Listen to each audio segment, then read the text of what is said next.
Alright, akadodi ako kankakomya onabagambako lumunti akadodi ako. Akadodi ako, let me hope you guys munfuna bulungi nnyo. Akadodi ako osobola okukatambulira ku kilomita nga 10 ng'ogenda odigida mpola mpola. Abaana bakatambulirangako kilomita ne kilomita nga babeera ku campaign trail.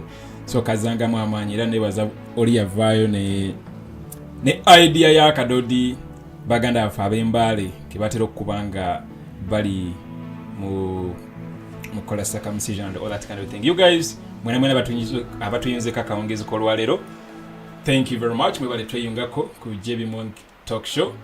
Of course, ennaku zise obanga biri mbade sija live, mbade nyine kutemu katono nengambye at least let me come today tusoke tuyite mu bintu ebaddeyo mu weekend kuba bingi bimu bigendezaawo nga tubikonyeeko ate nga biyetaagisa okubeera tubitegeera biyitirivu nnyo naye nga nsubire nti gye muli bulungi toggwamu maanyi gwe buli kyolaba ekitagenda bulungi toggwamu maanyi ate twabawo omuntu n'omu akumalamu amaanyi we bityo bibeera gwe manya nti no kusaawa envanyuma kusaawa esembayo tugenda kuba abawanguzi mu nsonga eno ekyo tekiriiko nakubaganyako birowoozo tugenda kuba bawanguzi mu nsonga eno kugambye ekyo tekiriiko kubaganyako birowoozo like I always tell you buli dictator agwa naye tagenda yekera tamala gagenda ateekawo resistance in all aspects ateekawo resistance era nga bibino byolaba ngo buli kyolaba ekitagenda mu maaso bulungi mu revolution yaffe eno maanyi ga dictator Yoweri Museveni kuba taagala kuvaako ate ffe twagala aveeko tatukoledde bulungi yatawuza atukoledde bulungi kwegamba agenda teekawo kyonna ekisoboka okulaba nti naye yeekuumirawo nga ne waaba avuddewo sisitimu gy'akoze esigalawo kyovolaba mutabani we kyovolaba naye kennyini buli kimu mmanya naye tagenda kukola ki tagenda kumala agagenda bw'atyo so kyonna kyokola kikole ng'okimanyi nti nno olwanagana sina Museveni yekka ng'omuntu wabula ne sisitimu ye yennyini nga of course abamu bali muffe bakozesa abamu baliri tubamanyi naye abali muffe ennaku zino bagenda beeyogerako nabo kaboka bagenda beeyanjala bokka artisti abasinga obungi bali exposed ebigambo byabwe obiwulira enkola yaabwe ogiraba naye of course president nga sinamana actually nakusooka kukuyitira mu byenjagala of course nabilisitinze awo bintu bye tugenda okwogerako ku screen obira bulungi naye kansooke nkuwe message ya president eno tulyoke tutandike bulungi netuwa abantu obubaka netubagamba ffe tuze kubeera basaabanti bammwe abakulembeze abali wano nabagamba muntandikwa ffe tugenda kubeera basaabanti b'abantu ne mugamba ye netugamba tugenda kumanyiga abantu ne mugamba ye netugamba abantu bannayuganda balina ekigambo ekisembayo ne tugamba ye so kyanaku nnyo titulina mumwe bakansala bambalubaga bamba wakiso nemumwe ababaka ba parliament njagala mumanye baganda bange kyolunaku lwa byonna twakibagamba nti nange kamakoogera ntero kibagamba bannayuganda si basiru ensobi bwebanga nsobi bwemubanga mulaba twakola nsobi twakola ensobi ey'okubuusa abantu kati abantu balaba bano Bobi nga batunzi ba isikulimu bano ba edi mutu abasazi b'enviiri bano bamakyati ababuzi ba boda ebo bakama bammwe bebo bakama baffe tulina okukiikirira ebyo ebibanyiga tumanyi bulungi ababanyigiriza mumanyi nti abanyigiriza abantu ye Museveni bamireye n'abo bamwetoolodde era buli we mwekulubesa n'ababanyigiriza abantu baba babalaba kiraba gasebo ne banyabo bana abantu yekka twabalalula mu lulimi lwake tutugamba ke twabamayula kubanga bwe kyali kirina okubeera twagamba abantu babeeyo beerwanirire abantu abo bajja kulwanyisa Museveni n'abo bonna abeekulubeza ne Museveni ne baba balimu kubanga njagala obeere clear eri mwenna abakulembeze bannange we must hold ourselves accountable. We must hold ourselves accountable. Tulina okubeera answerable ku bantu. Abaana bali mu makomera kati bangi tebakyalina maka bali tebesimbyewo wabula kuffe abeesimbawo ffe tulina seefu nze buli bankwata ne baganda bange abasukka mu 100 bonna ne batwala mu makomera nze ne bantwala waka basibira waka 1 kuba bamanyi nti amayigulire gantunulidde nnyo banamba 2 kubanga baagala okulowoozesa abantu nti balipo bali bulungi nnyo munnange mulekerawo okulwana kubanga bali abakulembeze bamwe bwe babagamba bo tetujja bayisa bubi tujja bayisa bubi so abantu abo bakolanga shock absorber ne enjuwalinga obulumi bwaffe mbasaba tuwe ekitiibwa amazima. Message eyo ngambye kansooke njiddemu ngibayisizeewo erimu obubaka obulungi ennyo especially eri abakulembeze. Ntaddewo mutwawo ne mbagamba nti His Excellency Bobiwine is not a happy man. Ate nga naawe osobola okirengera mu posts z'abadde akola ne mu communication gy'abadde akola emabegako. Of course byonna bibaddewo mu week eno. Era weekend mwe tulabidde muganda wa Alex Waisa Mufumbira tugenda byogerako message okuva wa president wa Fezinezi eziraga nti si musanyufu nabiki ebigenda maaso ebya Bobiwine ko birabye ebya Pastor Simple biraba ebya Balabu n'owekitiibwa Katikkiro birabye wamu ne mainstream media engeri gyevugamu ekintu kyayo one of these days. So programu yaffe y'olwalero oba ebya wiiki byonna nga we bibaddewo tugenda zijeyo byokka tugenda otunulirako naye kansooke nviire ddala wa Alex Wise oba kansookere ddala wa president waffe engeri gye mbakubidde message. Wobadde wetegereza bulungi social media nga ofollowinga bulungi ebigenda maaso era nga ofollowinga bulungi message okuva eri wa president waffe, si musajja musanyufu na buli kimu ekigenda mu maaso kuba mwena mukimanyi bulungi nti ekitusibye wano nange kenyine okubeera nga nzija ne president okubeera nga ali mu European Union linagenda ludda wa neyerekereza byonna byeyerekereza ensonga eri emu ya Museveni kubeera nga atadde emyaka gigenda mwana nga ate abantu bangi bagezezaako okubeera nga baagala omujjako ne batabeera successful nga naffe omugigi omuto tuzze tugezeeko era nga tuli ku kkubo ettuufu naye in the process netufuna ebitusoomooza n'ebitusoomooza ebyo era nabyo tubikola kini tubigonjoola. Kati for example ng'ensonga ya Mpuuga tewano omu atakimanyi nti yali enguzi and the president acted like you saw.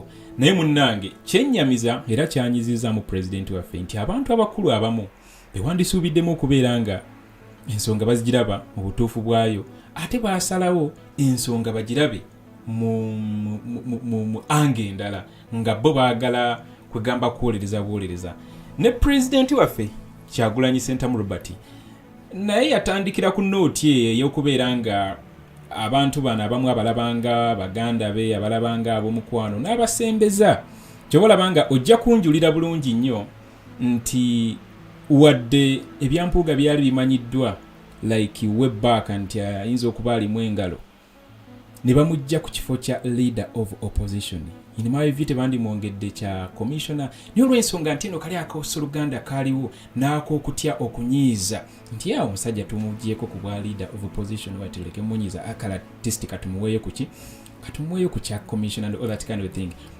nga president waffe bw'atwala abantu abamu naye this time round ndowooza mwena mukiraba nti ebyo byaweddewo completely era kati action yonna eteekingibwa ng'oli koze ensobi tebikyalimu ebyo bya mukwano of which that is now real politics kuba bo bali abasajja beyasembeza bo badde bazanya byabufuzi revolution kugiryamu buli kusayininga sente na Museveni. So tuwata kimanyi nti no Uganda Law Society yavaayo nerambika bulungi ensonga nti ebyo byonna majweteke sente tezaali mako matuufu era ziri illegal naye abantu abakulu abamu ne bavaayo ate ne babeera nga bawolereza ebikolwa nga bino. Kyenkugambye nti president tekyamusanyudde era kyamunyiiziza kuba abantu abo bagenda n'ekirowoozo ng'ekyo baba bayawukanye n'omugendo. In brief babeera nga abatuvuddeko kubadde tewali ngeri gy'oyinza mukonvinsinga nti ffe tugenda kulwanyisa buli wanguzi tukulazeko example ye nga atayagala olwanyise buki buli wangu. Kyekimuwandiikisiza message zino sometimes kati nga message eno gye yasindikira ow'ekitiibwa mulwanya mulise mwogere recently ng'akuza amazaalibwa ge ndowooza obubaka obumwabulengeramu kino osobola okunjulira obubaka obwo bwalimu obumulagira ddala nti si musanyufu. I'm very sure wogisoma yiyo ngikutereddekaawo ku screen njikuteddeko ku screen njagala nawe berengo followinga. Yagamba, in times like these when many elders of noble character are fast leaving us, we thank God that we still have you in our midst to guide us. Happy 80th birthday owekitiibwa ennyo Katikkiro Joseph Mulwanyamuli Ssemwogerere. Omukama akukuume, nsaba Mukama anyambe sikuswazanga. Mwena mukimanyi nti nno mu basajja bakulu ab'ebitiibwa, ngamba ab'ebitiibwa ennyo, President alina akagambo ke yayongeddeko ennaku zino, ab'ebitiibwa bangi ne waliwo ab'ebitiibwa ennyo nga ye omutumunuulira ati ng'owekitiibwa Dani Mulika nga wakitiibwa nnyo. Manya ekitiibwa tebakyambala bwambazi wabula kikulabika n'okulabika. Tekikulabika bulabisi nga muli akutunulidde, kikulabika mu bikolwa by'okola n'ebigambo by'ofuluma mu kamwa. Ekitiibwa kidefiningibwa mu bintu bingi nnyo. Si kwambala wambazi masuuti, si kukuba bukubi matayi na kuba ngatto ne shining nga wogitunulako bwoti weerabamu. Nedda. Si kusiba matayi na kubeera na mubiri oba na kubeera slim fit, I don't know, very slim. Nobeera ng'onyumirwa obukooti. Nedda. Wabula ebigambo ebikufuluma mu kamwa, ebikolwa byo n'engeri gy'olireetingamu n'abantu, mikwano gyo n'abatali mikwano gyo. So aspect nyingi esobola okola ki okudefininga ekitiibwa. Naye kati President akagambo kano keyongerako kakulu nnyo, ow'ekitiibwa ennyo. Mbadde kugamba okimanyi bulungi basajja bakulu ab'ebitiibwa ennyo abali mu Uganda muno. Omwami ono y'omu ku bo akyagaanye okuliraana oba okwesembereza enkola za Museveni. Atambulira mu categories ezimu ng'eza w'ekitiibwa ennyo Dani Mulika. Of course abamu bagenzi batuvaako ku maaso nga ow'ekitiibwa ennyo Paul Kawanga Ssemwogerere. Of course President waffe wamu ne ttiimu ye, Secretary General, batambulanga lumu ne bagenda ne banywayo kacaayi. Olwo tebagenze bugenzi kunywa kacaayi wabula bagenze kwebuuzaako ku nsonga ez'enjawulo. Ow'ekitiibwa wano ensonga zino tuzikutte tutya?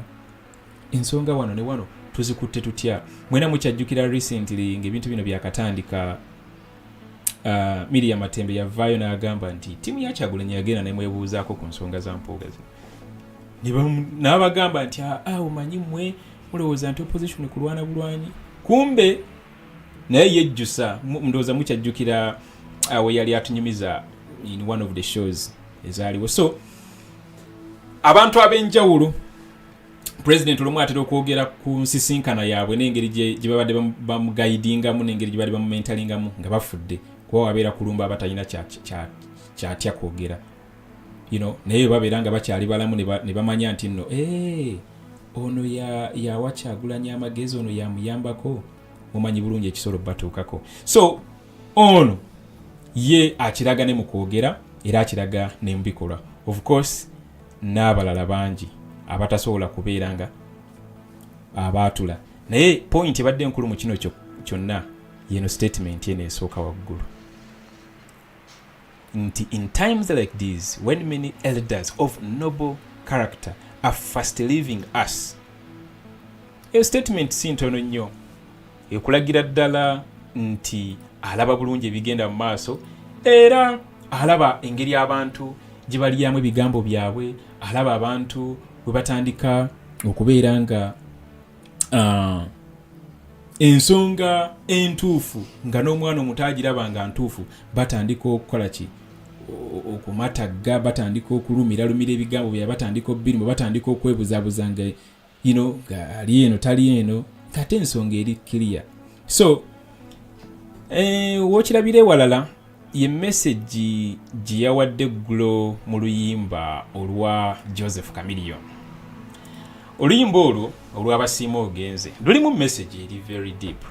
Yes, oyinza okuba Chameleon tomwagala because agenda nayimbira mu Hoes, agenda nayimbira mu 7, agenda ku shows zaabwe kugaya abakubira campaign, naye ng'ebyo byonna bitadde wali ebbali nodda ku the message in the song, olaba ng'erimu obubaka obukulu. President waffe kwe kuborrowinga ku message yabadde mu luyimba nalukola ki, n'aluyisizaamu message. That was yesterday. Golowooza yalutaddeyo ng'ayagala kubasanyusa oba yalutaddeyo ng'ayagala kunyumirwa. Nedda, singa yadde ayagala kunyumirwa yandibadde ateekayo anything. Yandibadde ateekako buteesimento ng'eno bw'akola ki niyabadde ayina kya communicatinga. So kyekyo nakyo njagala okitegeere bulungi nti basiima ogenze. Kuba realistically speaking, wotunulamu ever since His Excellency joined active politics, ndowooza tewali kintu kyasinze kukola nga kuinspiringa bavubuka kujoininga the cause to redirect this country back to the right rails.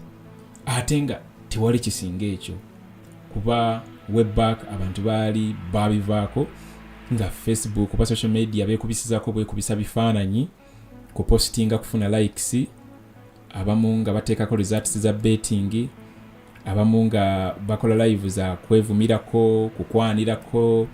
Naye this time round ogenda ku social media agawalayi nga buli kimu kyobikula kikwatagana ku nsi Uganda katasovu His Excellency Bobiwine.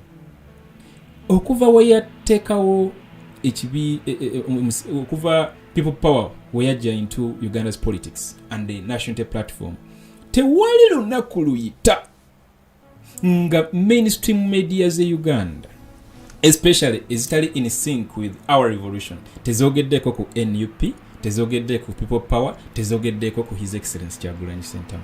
Ekyo osobola okunjulira ngate 95% bajogerako nga baagala gikakkanya, baagala gikuba, kyolanga era badde batuwa emyezi 3 emyezi 6 ogwo muyaga mugenze mu biwulira. Naye tukyaliwo ate nga tukyagenda mu maaso n'ebintu ebirala bingi nnyo n'ekisingira ddala obukulu era ekinyiiza kinnasuubidde ekyanyiiza president waffe n'atandika kusindika message ng'ezo kubeera nga buli muntu yenna ayagala Museveni aveeko babeera ne excuses ate nga in most 99% ziri valid. For example, obuli bw'enguzi, sente y'omusolo of course tekozeseddwa bulungi, era singa ebadde ekozeseddwa bulungi singa Uganda esinga Dubai. Ne simply because twina leadership yenyimira obunyumiza okwekumira mu ntebe nga kibagenda okufaako ennyo is the ways how to cement their grip on power, how they don't care about taxpayers money. Baziryanga we bayagadde ataziridde ne babeera nga tebamukutteeko wabula bamuelevatinzi ne bamuteeka ku position endala. President waffe n'avaayo n'agamba omanyi tulina okuleetawo enkola empya. Omuntu aba akoseza obi office ye bw'ababbye essente z'omuwoomusolo wabanga azeegabidde, like in this context ono yagenda nayeegabira ssente myezi 6 ng'ali mu office ng'ate taamu ye ya myaka 2 n'ekitundu. Oyinza kinyinyonyolereko etya ng'ate you are a leader of opposition? Tukutumye kubega Museveni, tukutumye mujjako, tukutumye kuteekawo mpenda, kuteekawo muwaatwa okutwanguyiza okubeera nga tumujjako, ate gwe oli mutunyumiza nti otandise kwegabira. So omuntu ng'oyo ba otuzuula ekintu ng'ekyo nti nedda nze njagala kujja n'enkola oyo adde wali ebbali office tugiteekemu omuntu omulala asobola okutambuza ensonga zino bulungi.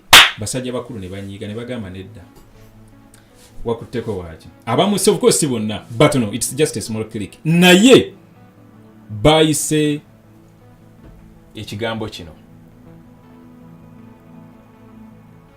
that in times like these when many elders of noble character are fast leaving us, you know, basajja bakulu wandisuubiddemu okubeera nga bandibadde ku mugendo guno ng'ate bagayidinga bugayidinzi this generation ne nabo ne babayira nga bakoze eki ng'ekyo tebakisanyukidde. Kati abaaye ki ekiba kisigadde? Ekiba kisigadde kwebeerera mu ffe nga ffe tumanye nti nno we are on our own. Toddamu kutunulira basajja abo, toddamu kugamba kifrustratingamu, kikinyiizaamu kubanga abamu babadde bamanyiddwa nga abantu abatasobola kulya bigambo byabwe ne ku ku issue eno of course banji tubalabye era tulanga nabagamba banange mubere ne notebook muwandiika abantu amannya ago abeebuziza amagezi oba abali mu kulya ebigambo byabwe in this period yokubeera nga tusimbye kuli ku buli muntu akozesa obubi office oba buli muntu akozesa obubi sente y'omuwoomusolo because it cannot translate into personal gain as in taxpayers money. So ekyo kinyiizira in my view kyekyanyiziza oba kyekiri mu kunyiza president waffe n'okubeera nga asindise obubaka obufaanagana bwe butyo naye teweerabira nti of course atukunze olunaku lwaleero ffenna tubeereyo ku misinde ejja owekitiibwa kabaka wa Buganda Ronald Muwenda Mutebi owokubiri ndowooza mwenna obubaka wa president mwabufunye bulungi.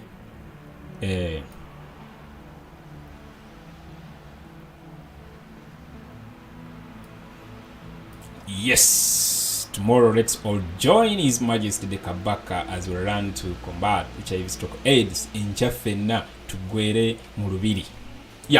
Alright, ekyo njagadde nakyo nkise awo nga tuvuddewo fenna twalabye mu wiiki eno yennyini nga basajja bakulu ensonga bagitadde ku level endala nga bavudde mu kubeera nga bayogera bwogezi wabula ne bateekamuko ne kubikolwa.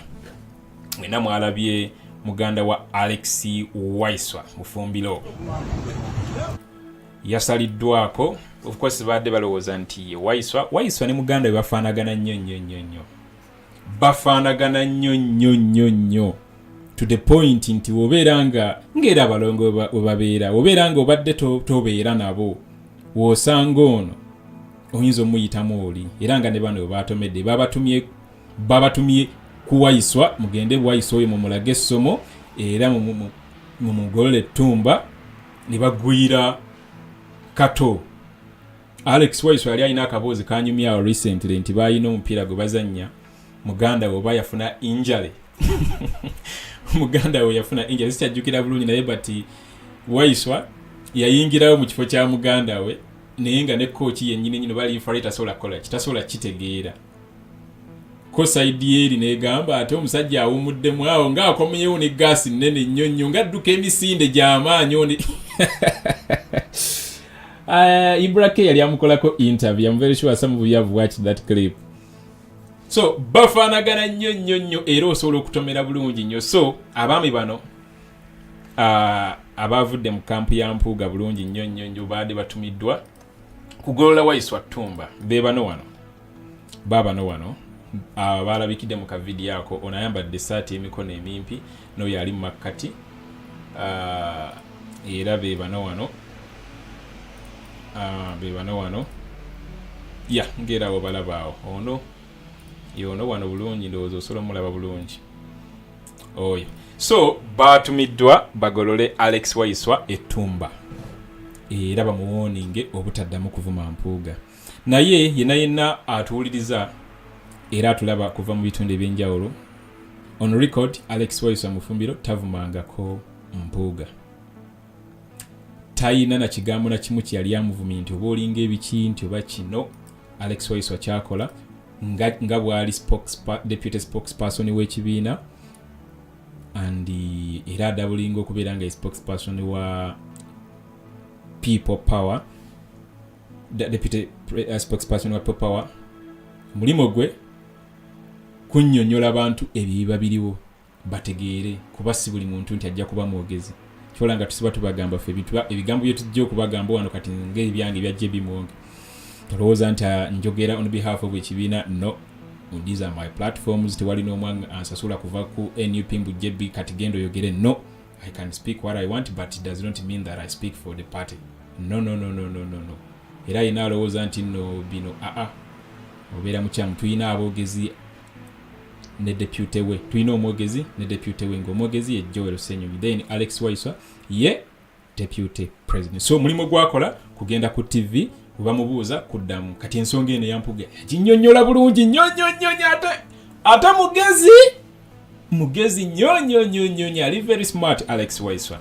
Watandika okutema ensonga obeera toyagala amale kwogera. So ne binyiiza mpuuga era paka bwe bakoze ekikolwa kino. Ekikolwa kyetuvumirira ennyo toyinza kukeera ku makya n'okola ekikolwa nga kino ng'okikolera mu makanzu ng'ate okikolera mu gomesi. Ka vidiyo kano kankabongere nkimanyi mwakalabye oba abamu temunnabakalaba.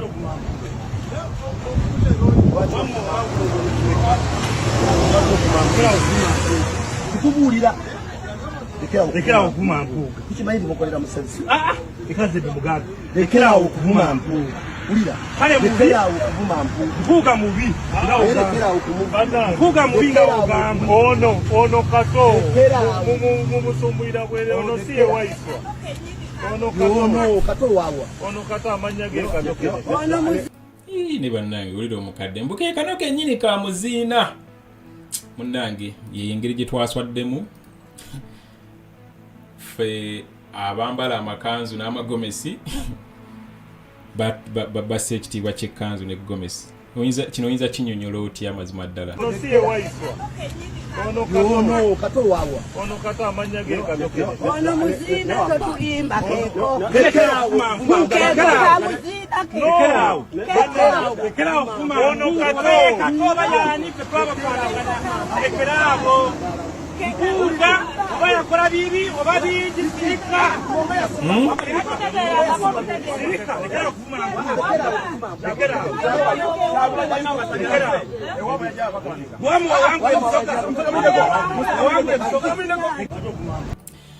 ekikolwa kino of course kyadde ekikolwa kibi wadde tewannaba kuvaayo saidi yaabwe kukivumirira. Neffe ng'aba NUP, ffe ng'aba people power, ffe ng'abantu abaagala Uganda etambulire mu kkubo ettuufu tukivumirira. Nyinza okuwaako ekyokulabirako. Pulezidenti waffe avumiddwa emirundi mingi nnyo.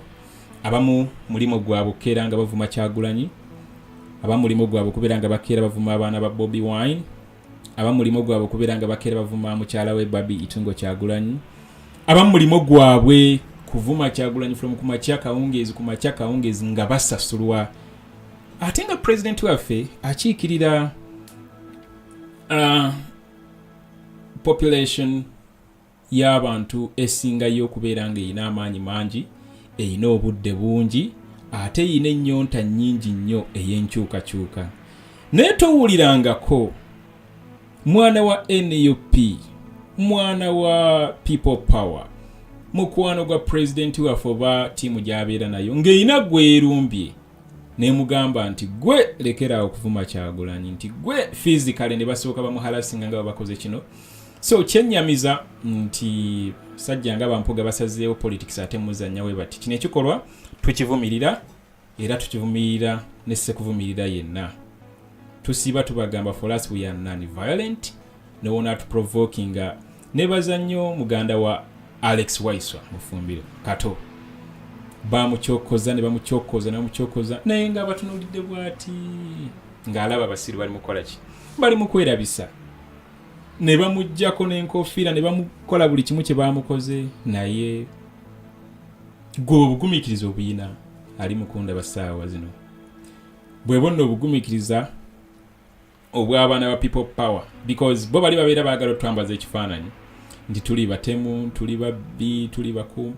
Batuyise ebigambo biyitirivu nnyo, batutuuma n'erinnya nti we are hooligans, you know. But actions speak louder than words. Now, between the two, who is a hooligan and who is not? So, kikolwa kyadde kibi nnyo. On top of that, ne bagenda nga ne bayingira ne mawanga okugyayo ebyabusoga and all that kind of thing. Kikolwa kyabadde kikyamu, naye byonna tubirabye mu wiiki eno. Sigenda bbirwako nnyo. Nga kikolwa tukivumirira nnyo. Kakati waliwo ensonga eya Bobiwine ne Pastor Sempa. Ensonga nayo ey'okubeera nga nabo balina we bakutte nga balowooza nti bagenda kukola ki, bagenda kusuula NUP, bagenda kusuula His Excellency Kyagulanyi Ssentamu. Mwina mujjukira bulungi mubegako awo najja ne mbatemera mu nsonga ey'okubeera nga The revolution is under attack and you can easily see it. It is evident. Besibidde ku nsonga y'ebisiyaga. Pastor Sempali yeri akumamu omuliro ina Bobiwine naye akoma omuliro. For God's sake, ebisiyaga tebirangako kizibu kya Uganda era tekiribeera. Naye olw'ensonga bakimanyi bulungi nti omukulembeze waffe yasinga obutabyagala era nga byamubaningisaako n'okulinnya mu UK emyaka 10 paka wejaweddeko recently nga yakuba oluyimba abasinga oluyimba olumuze okati mulumanyi mulowooza luno olwa ghetto luli luyimba luli direct luba attackinga luba avuma dubajerega bro luli luyimba bali tebasobola butalubaninga lwali direct lwali lukambwe nnyo oluyimba olwo. So bakimanyi bulungi nti asinga obutabyagala era bakimanyi bulungi nti wanaavaayo n'akikubawo kugamba either sides abaalubuzinga kati kyeba bo kati ogwomuki ogwomwata nagwo gwe bakutte naye badde nkusaba obutagubuukira kuba sigwe gusoose naye bitwabimanyira ne president waffe amanye engeri yobahandolinga kyebeerabira tine Museveni kenyini nyine bamubuuza atandika okumatamata nakuleteddeyo ku ddoboozi lya Museveni sooka omuwulire wa matamata yabadde yali ku BBC sooka omuwulire. I do not support persecution or discrimination of homosexuals as our society has always done.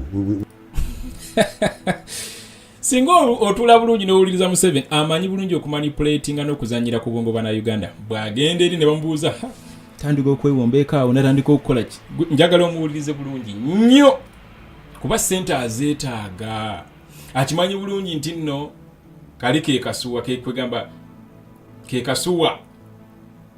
kekasuwa akatiriisa ki akatiriisa ssente. I do not support persecution or discrimination of homosexuals as our society has always done. We never discriminated them. We never marginalized them or discriminated against them. But Mr. yewozaako olwewoza tetubaboolangako era sikiwagira you know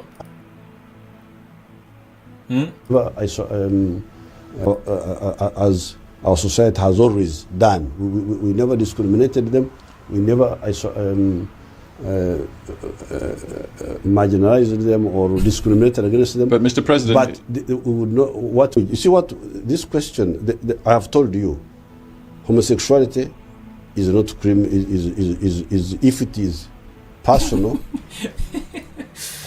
So agala muteekana ku screen kuba yantama n'okulabako sijja mubateerawo muyinza n'okunkuba empi neziyita mu computer wano baneziyita mu screen kakati nabo bakutte ne bino byonna tebajja bikola ki tebajja bikubuulira naye ekyo nakyo njagadde nkiyiseewo kitegeere nti mission yaabwe egwa mu ttuluba lirimu ery'okubeera nga basuula NUP basuula amaanyi g'abantu bakakanya president waffe Kyagulanyi Ssentamu Robert bajjayo buli kimu bamanipulatinga n'ebifaananyi ne bakola bujwanga njagala kusiigira busigizi kifaananyi ebadde mu wiiki eno ekyo nakyo bakyayipinze nnyo bakyayipinze nnyo kyolanga baba airplay kati ennaku zino era ojja balaba nga mainstream media ewannyo airplay Bobiwine ewannyo airplay abasajja nga basempaabo nga bazze specifically ku ekyo mbu Bobiwine bwe yawandiika ebbaluwa n'agiwandiikira NUP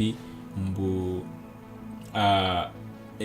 ebuulire ensi egwawa ku bisiyaga nga ye kenyini ze member of NUP of course fe tumumanyi nga atali naye agamba ali member wa NUP nga eteekero nga liyitibwa mu parliament aba opposition actually balikonamu sijja gamba nti bakola we bati kuba ekyo mba ngambye Museveni balikonamu we bati naye nga lezo 5 bakikonamu bulungi nnyo so naye olw'ensonga nti bo bali ku mission ate ngera tebagenda kuzikiza gwe kyolina okumanya naye engeri gyensi bo bagamba ngeri gyolina okukozesa mu social media eno nti algorithm za social media platforms zino zo zisigala zi auto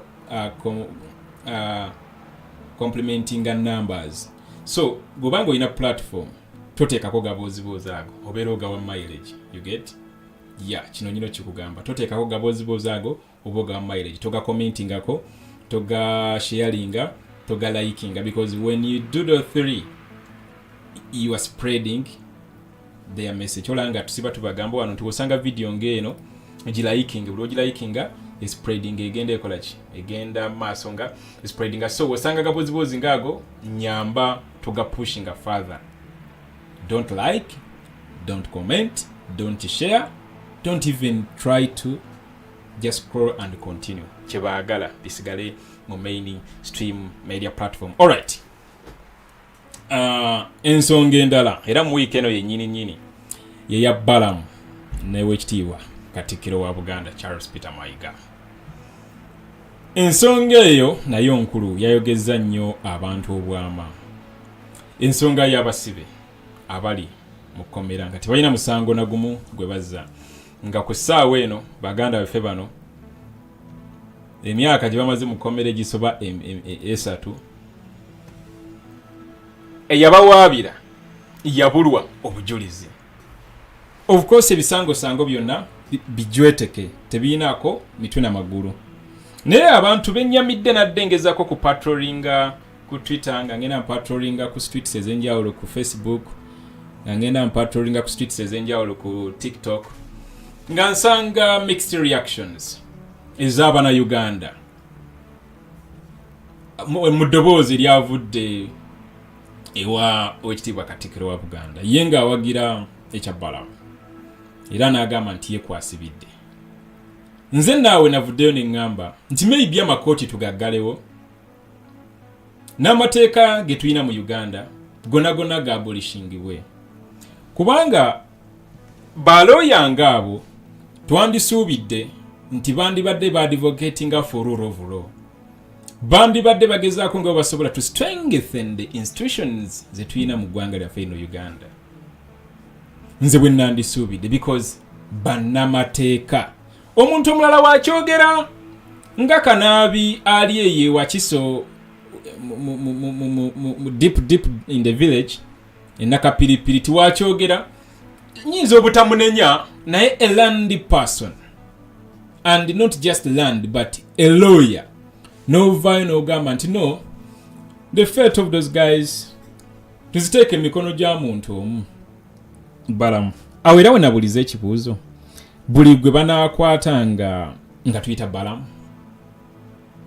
banange muyinziremu awo mu comment section, muyinza okugamba busajja mu bwa NUP mwegeziwaza nnyo, busajja mu bwa NUP mulaba abantu abakulu mu kamwa. Nedda, bino just bibuuzo, ate nga si kuvoola, nga si kuyisa mu maaso, wabula kubuuza bibuuzo to the point nti even up to today sigamba nti nekiwamba abantu kyakoma, sigamba nti okusiba baganda baffe mu makomera nga tebalina musango na gumu gwe bazza kyakoma. No, bikyagenda mu maaso every now and then.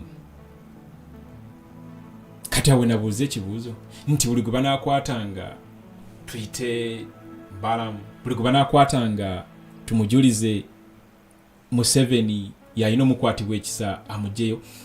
Kyekibuuzo kyembuuza, amateeka tuba tukola gaaki? Lwaki palamenti ebawo eri kuba palamenti ekola amateeka ago? Omugaso gwayo guba ki? Omugaso gwa kooti guba ki? So awe ngambira nti eno nze ku lwange kujjako nga gwenza okuba olina perspective ey'enjawulo ku nsonga eno, naye nze nandisuubidde nti basajja bakulu nga bano bandigaidinze bulungi omujiji guno omuto, era ne bagaidinga bulungi eggwanga, nti tuleme nsonga zimu zitunuulira nga tuzitunuuliza liiso limu ng'eddala tulizibye, tuzitunuulize n'amaaso abiri bulungi nnyo, ng'ate n'obwongo bwaffe bwennyini buli focused ku nsonga eyo. Tolina ngeri gy'oyinza kuyimiriramu n'ogamba nti nno ensonga z'abaana abo okubajjayo mu kkomera tuzikwase, nze nsibidde ku ono muntu omu, kubanga twala takimanyi nti baganda baffe bano tebalina musango.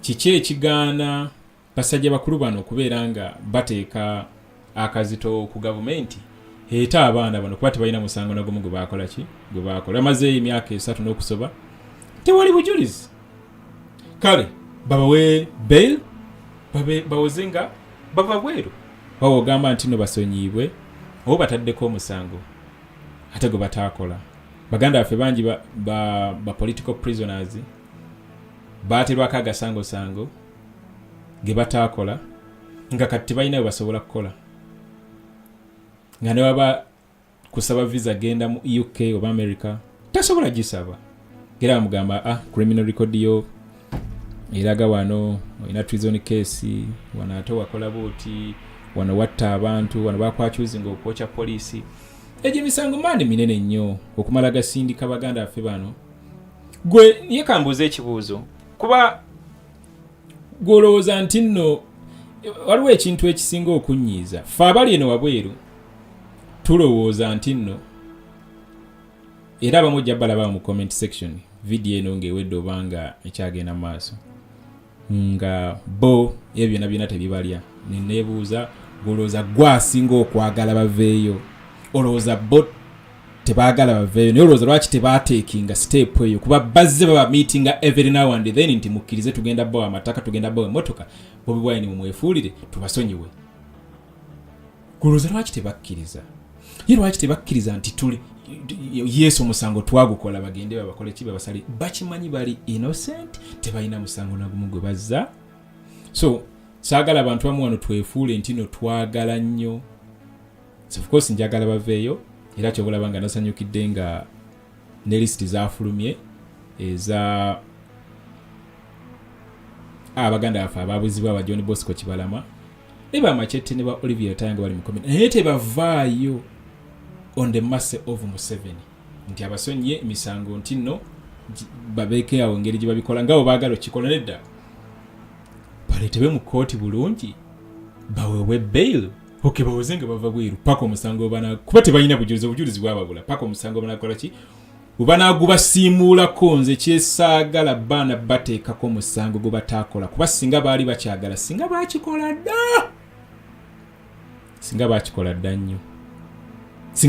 dda nnyo kuba bazze every now and then naye tewali n'omu yali agambyeko nti nno ndi guilty kyomusango nakola ki naguze ogw'okulyamu ensi yange olukwe so ekyo saakisanyukidde n'omulundi n'ogumu ekyowekitiibwa okuvaayo ensonga zino n'agamba nti azikwasizza balamu yasibidde ku balamu generation yaffe eno obeera togirambise bulungi oba oyina engeri gy'oyagala ensonga bazirabemu nti omuntu bamukwata atulinayo big boss gende wa Museveni yabimala nyina muganda wange bamukutte ba drone muwambi agenda wa Museveni watamusonyiwe tewali kijja kukolebwa so ensonga nkulu nalabye mixed reaction zaawo naye kibuuzo njagala just nga maliriza ku nsonga eno gwebuuze muli ekibuuzo lwaki abaana bano bo tebakwatanga kkuba eryo bazze baba meetinga every now and then we balivaayo bajja banyumiza kuba suuni bagenda kuvaayo Museveni akalira akawulira bagenda kubata kino kyonkulayira bagenda kubata that's the fact bagenda kubata balina bata wadde nti abazanyisanga mpiki ku chessboard naye bagenda bata ate si mu kaseera kawanvu nnyo naye nkulayirira bajja kuvaayo babanyumize bitubadde tujja tubagamba wano baba meetinze every now and then babasuubiza amataka babasuubiza amamotoka naye ne bagaana kuba bakimanyi bulungi obuzanyi bwa Museveni babumanyi gonzo okuloza nti baliri mu komera tebamanyi bigenda maaso bamanyi bulungi obuzanyi bwa Museveni balabyeko n'amaaso gaabwe be basuubiza ebintu ebyo ne bamala ne babasuula kyesi babeera baagala kukozesa bukozesa so abaana bagezi eyo ensonga nga ngivuddeko kangendere ddala ku nsonga esembayo eya mainstream media okubeera nga functioning nga bw'ogiraba one of these days mainstream media ina ekintu kyeri mu ku drivinga ekintu kyeri mu ku drivinga nti waliwo vacuum mu politics wa Uganda on the side of the opposition era kyobola banga naye ekinsonyiwa mweyo narrative gye bali mu kudrivinga NUP tebagireka mabega, people power tebagireka mabega, n'erinnya la president waffe tebalireka mabega wadde bagezezaako. Nadde nyina article gye nsoma mu Daily Monitor saagitegese, nandibadde njibalaga wano, nandibadde njibayitira mu kwakwayo wano, banagisavinze wano. Kandabe, just give me a minute ndabe kambatereyo akadode wano nga wonyinonya dakiika emu yokka emu yokka mugira mukola ki.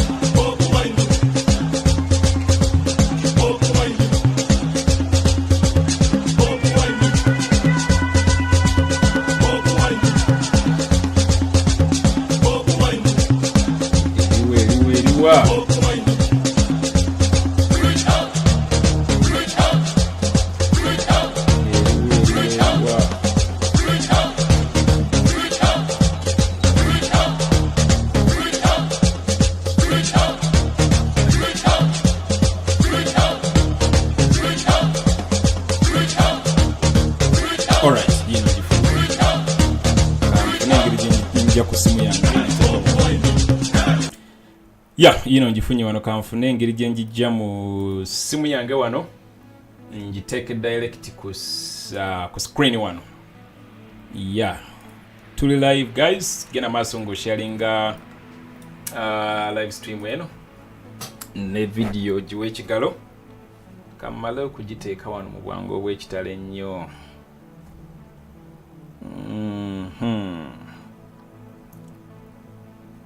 Gundi nawe gulawo mangu tondwisa. Alright, let me do this.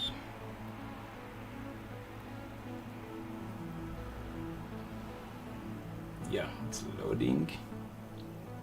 Kanda bengiri gye njijja ku ssimu wano. Article kano kafulumidde mawulire ga Daily Monitor yesterday, naye of course kasiga ekifaananyi bulungi nnyo na biki ebigenda mu maaso and how the media is driving it, especially buno media bunga bu NBS obukoma ku kizimbe kyabwe kyennyini. Let me see.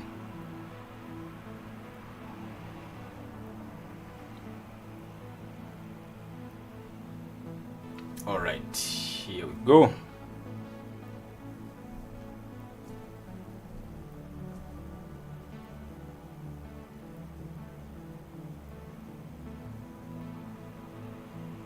JB, where are you? All right, in Zoom. Okay, njifunye kanjiteekeyo wano mangu nnyo.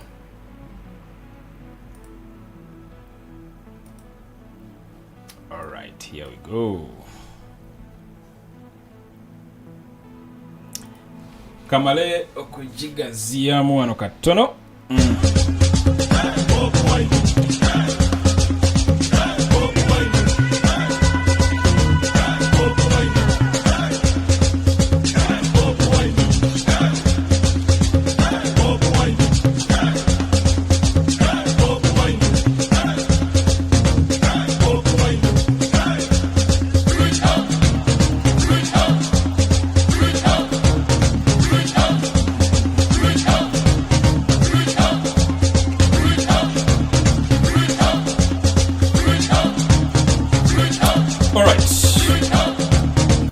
All right. Twatu said.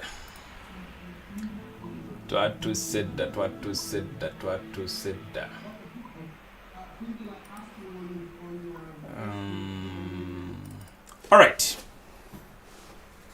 Abasajja bano balina engeri waliwo akantu kano ke bawandiise kano.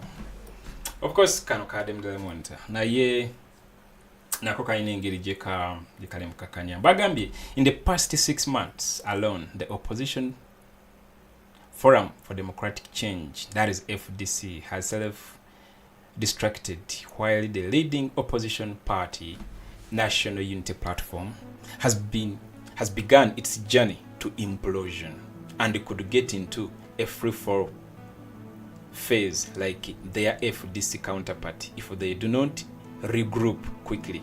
Now, the reason as to why they are saying this is of course because of the recent actions taken by the National Platform in the fight against misuse of taxpayers' money, that corruption scandal over 500 million. And for us, we are okay with it.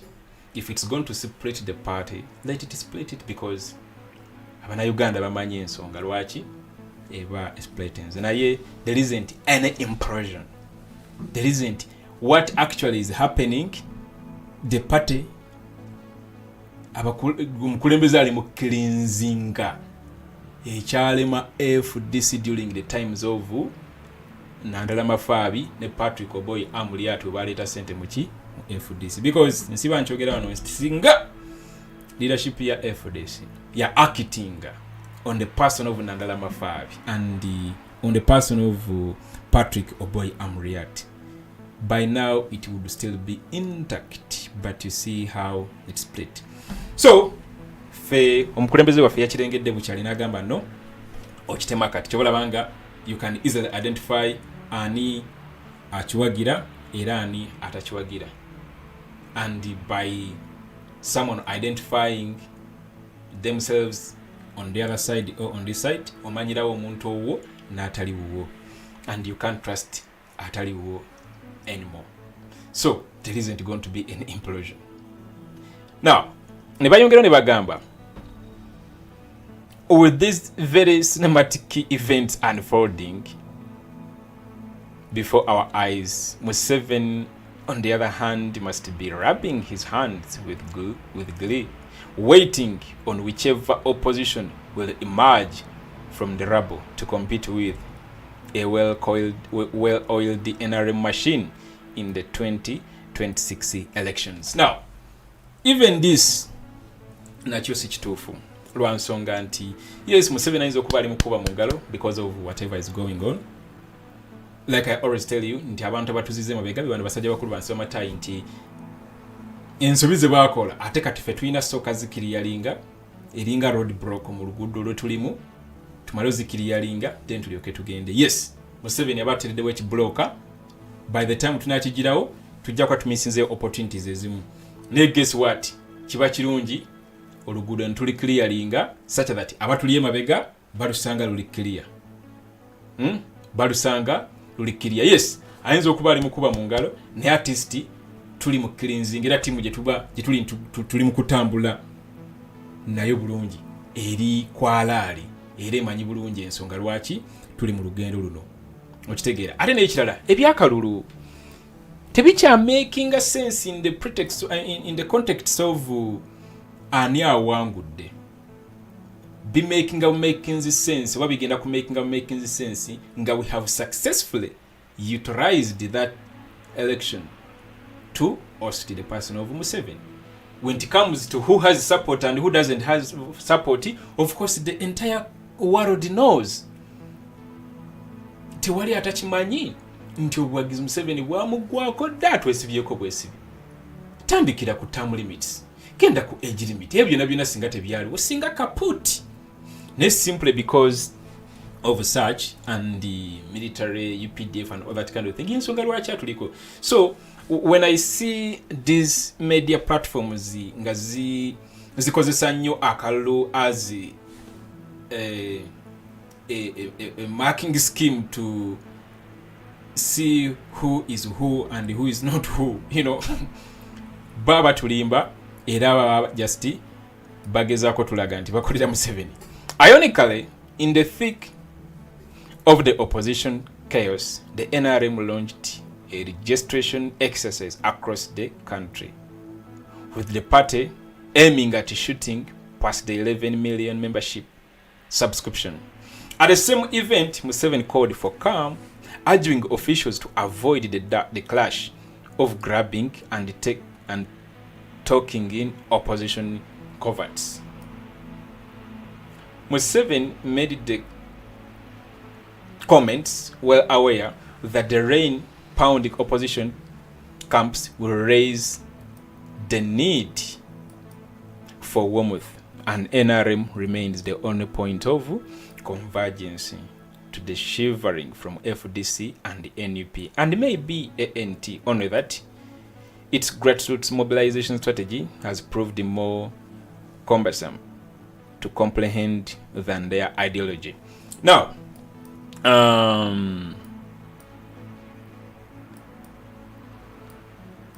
when it comes to this article expounding more on the NRM activities of launching registration exercises to surpass or to go beyond 11 million subscription, who doesn't know that NUP's efforts to traverse this country zibadde typhoid, zibadde blocked era nga even up to now zikyagenda okubeera nga zigandibwa, anda kimanyi nti nno ebiragiro byayisibwa ne biwa ba RDCs ba DPCs basitopinge any activity nga lumu mobilization secretary wa NUP omwami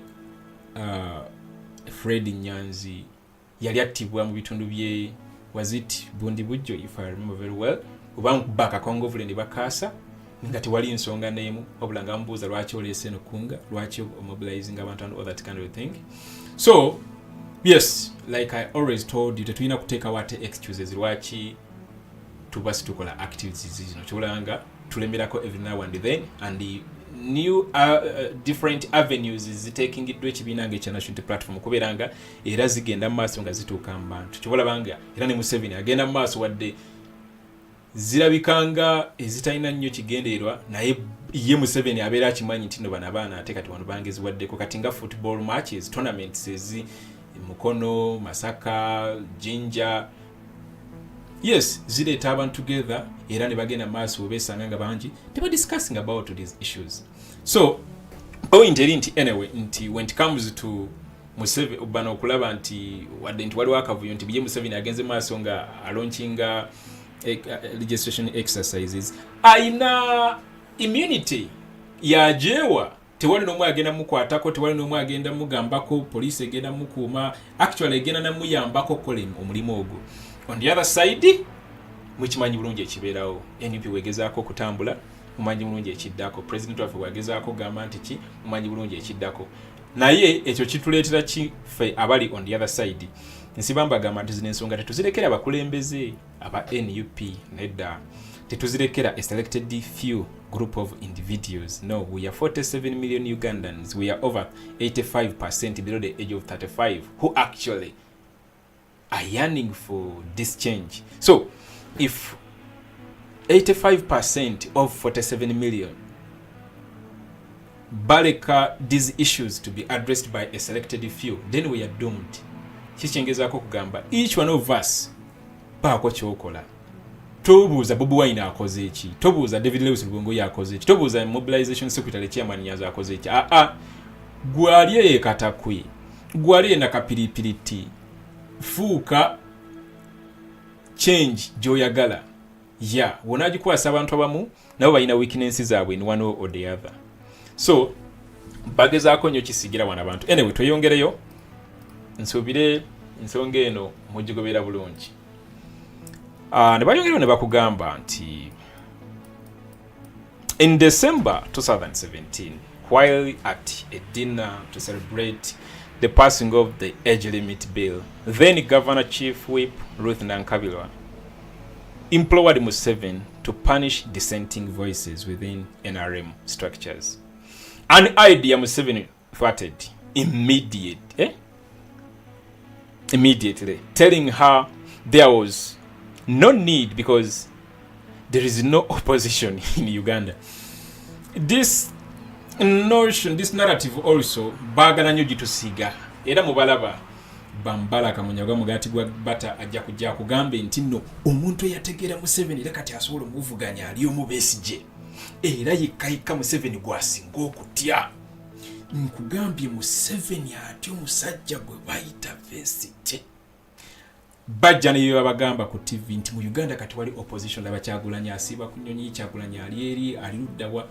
Bamanyi kyabagenza okukola, bamanyi nti wagenda mu European Union abagenze katinga ki obusuwo bwalina obusala bakimanyi nti agowe essaawa yonna egenda tugikoze tutya.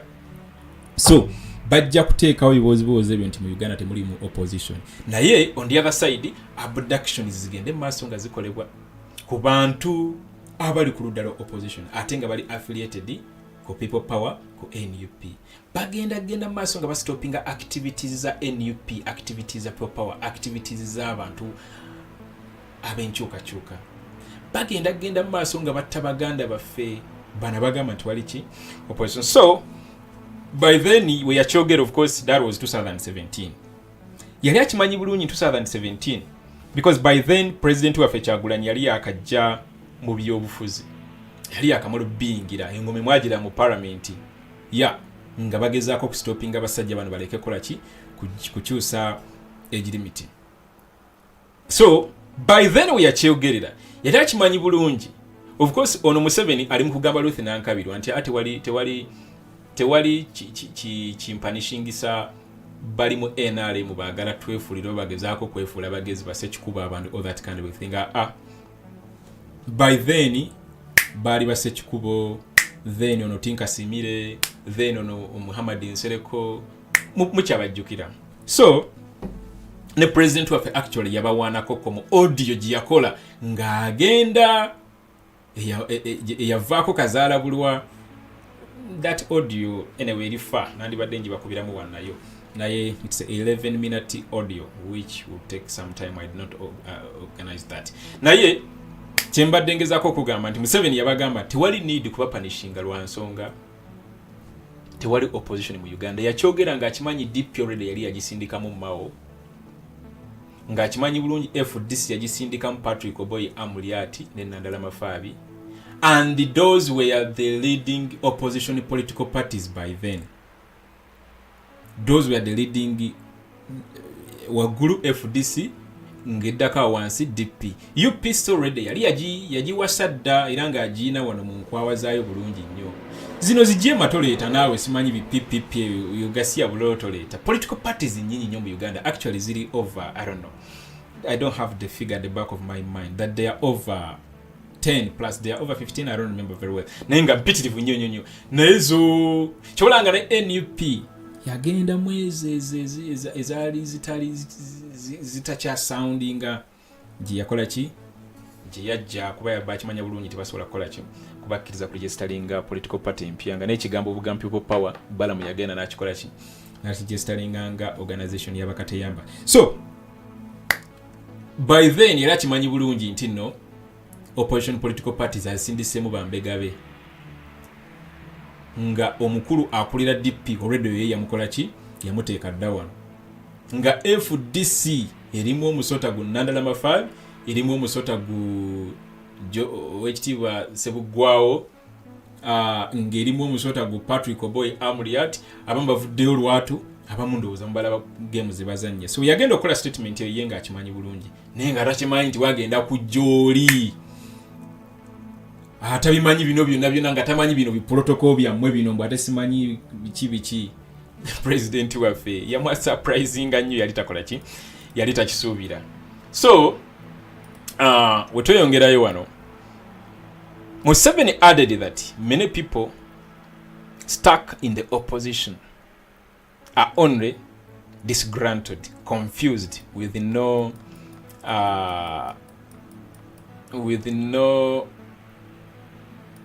kagambo kyako bakasaze, with no correct position in Ugandan politics, devoid of any correct ideology, and with no track record of what they have done on national issues. Hence, he said, will be wiped out in the next 5 years. Of course, bino bigambo yabyogera mu 2017 nga bali mu kujjawo age limit nga bwe nkugambye. Then, intriguingly, being in Uganda's opposition has been tagged as having unrivaled intelligence, because there is an assumption that the volume with which these opposition leaders break down the people's issues is in correlation with the effort they put into solving them. Unfortunately, none of the opposition politicians in any party worth its name has walked the talk by providing practical alternatives to the problems they so well articulate. In the end, it has ended with Museveni being the cause of hell on earth. Again, this drives us into the politics of who rather than what. This kind of situation has exhibited itself in both NUP and FDC in the last 6 months. But I'm not going to agree with this because ekyo nakyo baagala kibasiigamu nti opposition eri ideologically bankrupt, it doesn't have a direction. Ekyo kibalina okukola and expect more than this, simply because they want to win you back. Like I told you, however much we want Museveni to go, he's not going to just sit there and go without putting a fight. Yes, naye agenda take our resistance in any form, oba kubagula, oba kubasiiga kasa, oba kubayita basiyazi, oba kukola byonna byonna ajja bikola, provided asigadde ali ku ntebe. Now, here bagamba mbu simanyi opposition doesn't walk the talk. Let me give you an example of national interplatform, the leadership.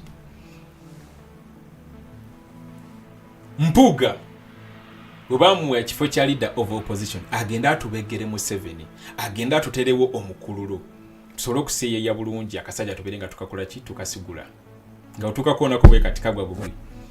Myezi 6 nga ali mu office eyo n'asayininga ne yegabira miliyoni 5 wamu n'aba NRM bonna.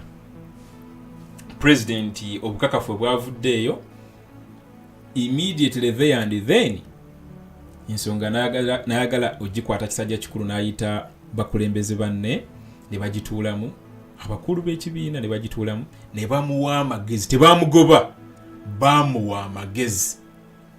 Naye nga bw'okimanyi nti omuntu osobola omuwa amagezi naye kiri eriye oba amagezi ago gagenderako oba obutagagenderako. So waatagagenderako olwo president n'akola ki, n'asalawo ensonga ziteeke mu mitendera gy'ekibiina. Era neke nesalawo nemuwummuza National Executive Committee and NUP. Our NUP has walked the talk because Museveni simply laments. He actually praises those that have misused taxpayers' money, recently being Anita Amongo. Anita Amongo yatwala billion, 2.65 billion in the span of 164 days on 7 trips. On 7 trips, the woman pocketed 2.65 billion on 7 trips in the span of 164 days, of which some trips she did not even attend. No, she attended only 3, but she pocketed 2.65 billion with a daily expenditure of $4,000 per trip. Name 7 n'avaayo n'amukubira mu ngalo. The stipulated amount that has to be spent is $990, but that figure you're stretching a paka ku 10,000. Museveni n'amukubira bukubizi mu ngalo. Kati fe NUP ne tuva ntugamba if we are to fight corruption, we have to act and be an example to whoever wants also to fight corruption as well. Ne taking a stand yayo era mpuga ne mukola ki. Kati wano bagamba nti no, opposition does not walk the talk, doesn't have ideology and all that kind of thing. Babeera bakibasigamu kuba bino byonna ebirungi president waffe byakola ba NUP byekola baba kuzibya amaaso tobitunuulira gendera ku kino tokkiriza okitegeera. This article ngero ne kugamba this kind of situation eri gye bagamba wali waggulu mu opposition ideologically bankrupt tayina bichi and all that kind of thing. Wano bakugamba nti this kind of situation has exhibited itself in both NUP and the FDC. in the last 6 months with the allegations of corruption and nkokonkulurism. Who is who? Nkokonkulurism. Yeah. The bigwigs in the respective parties are now more interested in galvanizing their positions by purging their ambitious juniors, of course, helped by alleged disciplinary issues. The opposition in this country has been built on sand, while Museveni has built the NRM on a solid foundation based on issues, past mistakes of leaders and opposition alike.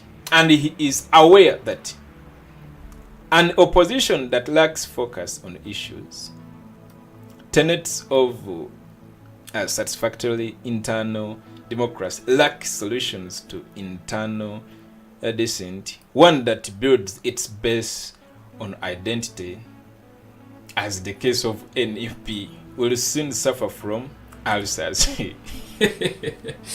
Now, this is also the other issue. Chibagalo tusiga mbu NUP was built on identity, bichi and all that kind of thing. Balangi bino byonna tumubigenderako. Articles zino zifulumira mu mawulire, abantu abamu ne bazisoma, abamu ne batazisoma.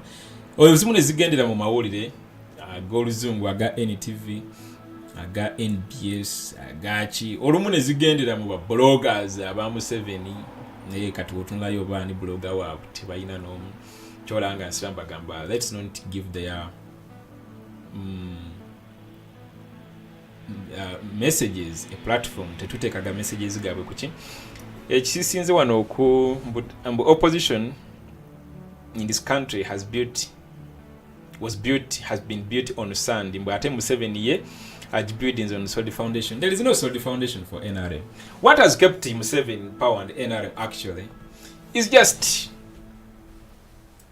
gun power. That is it, gun power. Okay, also take a corruption, nepotism, tribalism, nebisigadde byonna but ekisingidde ddala gun power and the fear eri mu fabana Uganda. Now, if Museveni did not deploy commandos from Somalia on the 18th and the 19th, or in the advent of the recently concluded sham elections of 2021 that took place on the 14th of January, Museveni would be no more. But simply because he knows that people are tired, they are hungry, and they're both hungry and angry, you know. So he knows they can do anything. Like he witnessed, I always remind you, for those who just joined us, go on this very channel, JBMuwonge, ogende mu videos, then omale or selecting it. When you go to videos, there is an option for latest, there is an option for live. Yeah, genda ku live, then ogambe popular. When you select the live tab, then you go to popular. When you go to popular, the most popular video on this channel, the most popular live video on this channel is the video that I made on the 19th of November 2020. Yeah, during that time, nga president wa bamusibye ngensi yonna eguddemu kajabangu. You'll update yourself what I'm talking about. People are ready to do anything. Only that Museveni akimanyi bulungi nti alina okudeployinga amajege, alina oteekawo abantu abana shooting to kill. So ekyo of course kikuleetingawo fear era nekireetawo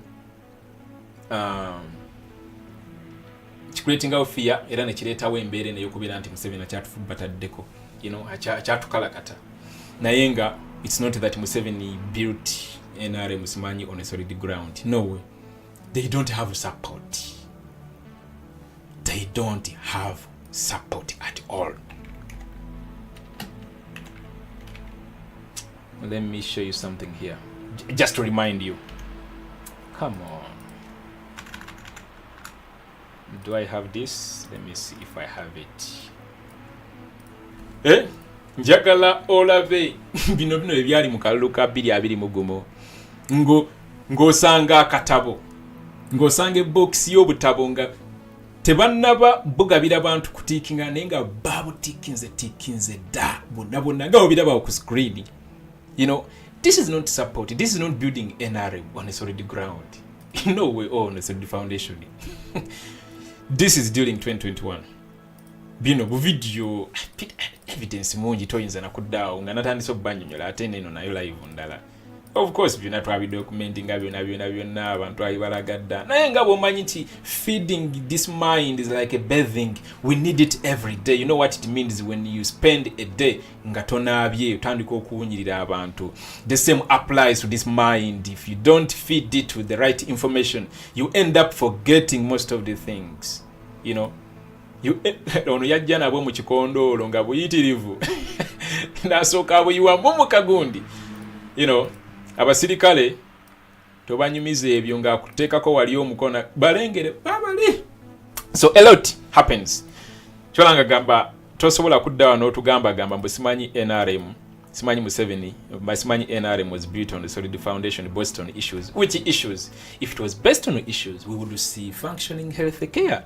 We would see schools that are in good state conditions. We would see medicine in hospitals. We wouldn't have 400 kids dying every day. We wouldn't see 21 mothers die every day while giving birth, and a lot.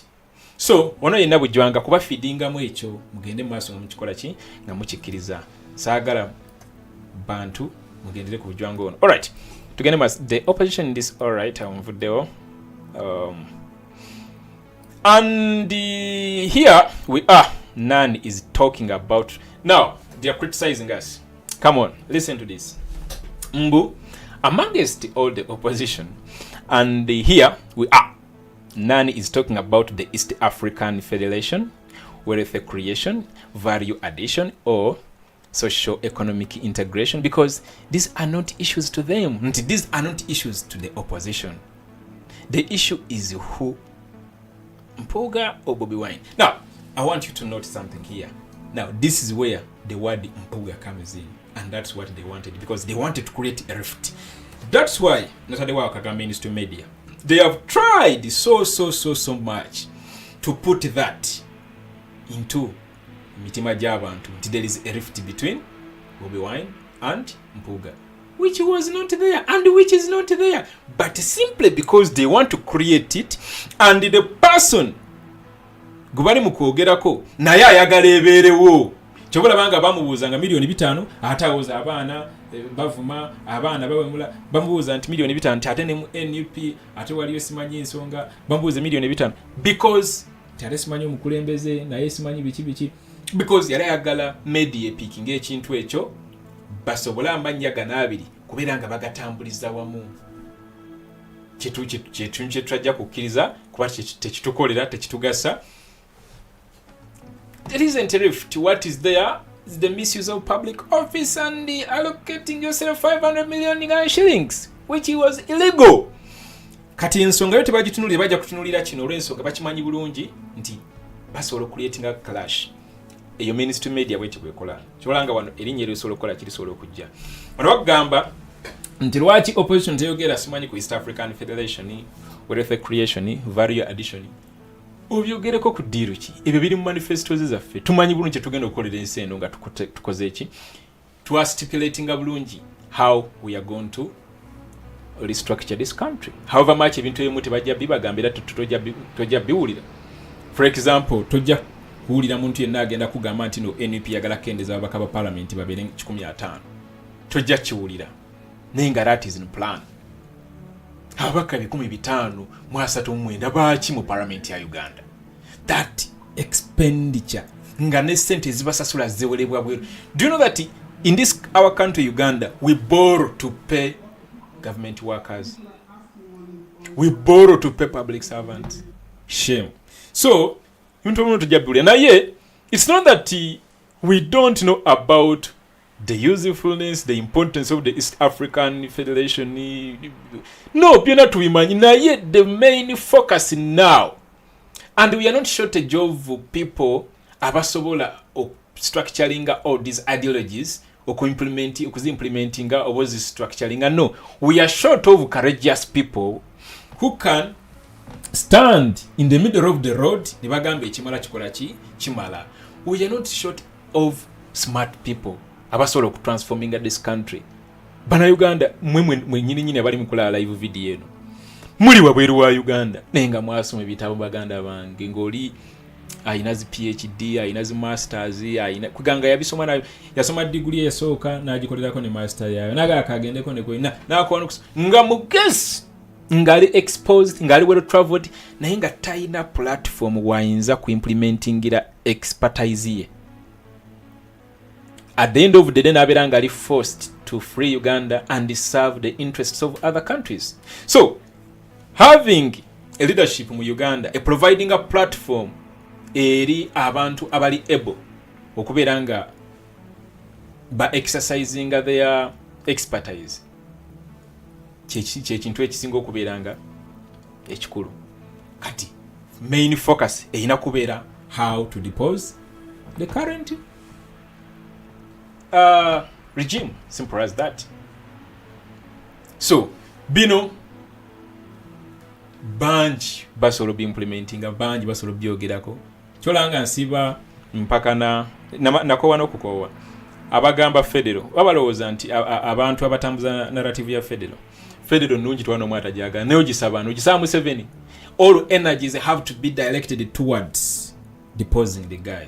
Ebirala bigenda kujja omanyi nga bona akwata lenzi noteeka akapapula wansi bwoti nogiteeka musana raise ziri zona focusing akantu kamu ku point emu at the end of the day kakwata n'omuliro ne kakuba omuliro guba gw'amaanyi nnyo intensity eba y'amaanyi nnyo kye tulina okukola gemaanyi tetulina gasikatalinga.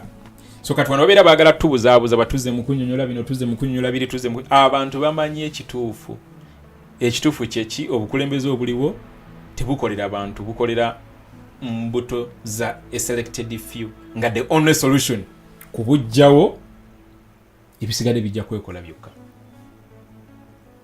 kuba we are not short of smart people. Anyway, kutongera wano bagamba and here we are. Nan is talking about the East African Federation, wealth creation, value addition, socio-economic integration, because these are not issues to them. No, they are issues to us. Just visit our manifestos.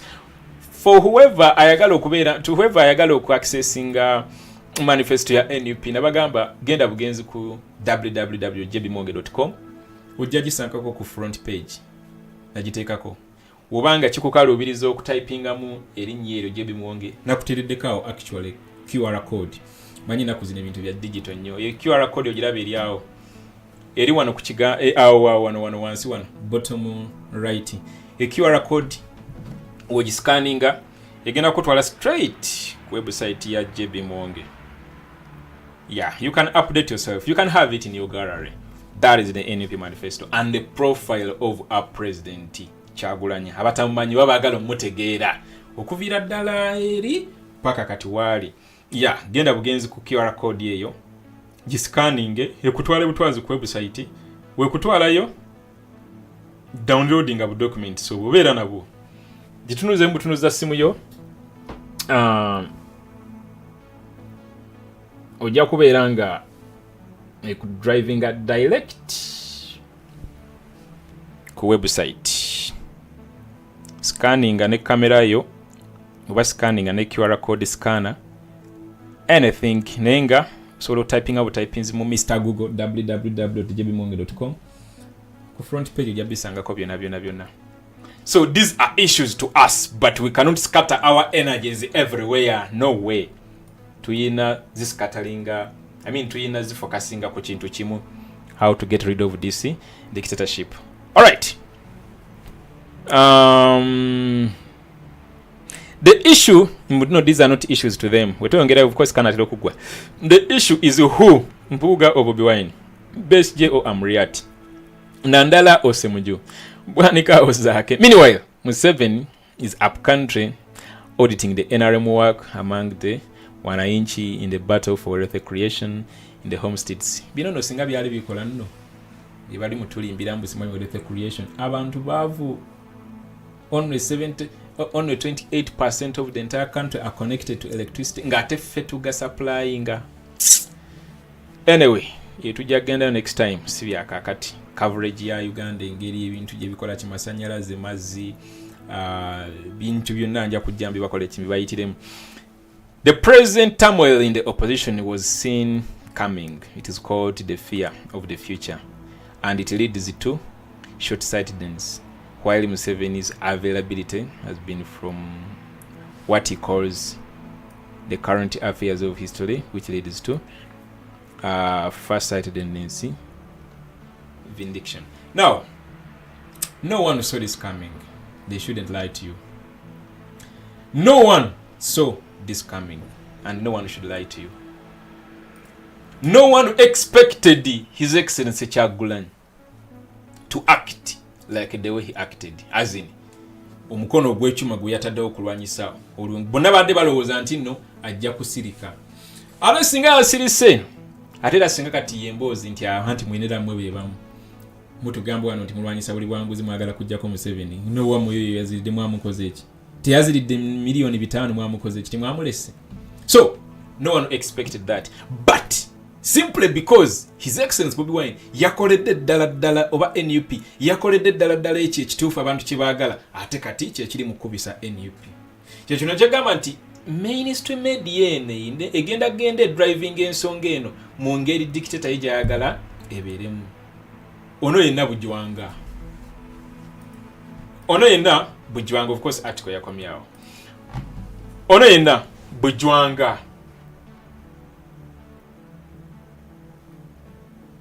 Ono yenna Bujwanga era tebakulya ssente. Tuli ku kubo tuufu ate nagadde nnyo n'engeri ensonga eno gye yakwatiddwamu. Ate nammwe ba comrades mwebale nnyo. Omanyi, the fight is not going to be the same. We are a different kind of a generation. Now I'm here speaking to you. I don't know where you are, but of course I know some you guys muri mu America, abamu muri mu London, abamu South Africa, abamu muri Zimbabwe, abamu Gulu, abamu Bundi Bujo, everywhere. But way back during the times of Paul Kawanga Semogere, Gagasimbaganye ne Museveni mu 1996. Such kind of platforms tezaliwo. Facebook came recently in 2004. YouTube just came recently. TikTok yazejo 2013. I mean 2018. Twitter, X. So we have this opportunity, but above all, we have the opportunity to gain access to information again. Atene tusolo gikola ki? Dissecting here and there. So fight is gonna fanagana. Era tezijja kufaanagana. Kati ebigambo bibanga bisobola okunyiiza mwami Mpuuga n'asindika bakyali be bahalasinge Alex Waisa Mufumbiro. Then gwe wadde aliyo ng'onyoma ekigambo kyo ke kaseera ositukiremu teweenyooma. I always say it nti Uganda egenda crafting its own path to victory, and we are in that process of crafting that path. Some people think the way it was in Libya, it's going to be the same way in Uganda. You are wrong. That the way it was in Sudan is the same way it's going to be in Uganda. You are wrong. That the way it was in Zimbabwe, that it is the same way it's going to be in Uganda. Maybe you're right if we are not careful, because what happened in Zimbabwe when Mugabe left, this old man, this 83-year-old brutal dictator as well, Emerson Mnangagwa, took over, and you see what is happening in Zimbabwe. So there oyinza okuba omutuufu mu bugamba nti ebyali mu Zimbabwe bisobola okutuuka if you are not careful. Ngawe byali Sri Lanka nti bigenda okubeera wano. No. One thing I can assure you, at the end of the day, it is going to be victory. But the fight is going to be different, and the story is going to be unique. Books will be written, and the story is going to be unique. So, question is, are you going to be part of that success story? Fight hard to be. Kinyuma. Fe kitunyumira. Nze kinyumira. Nyumira nnyo okujja wano ne njogera ku nsonga zino. Era mbasize nga mbadde busy. Mpulira nga nyine ebbanja.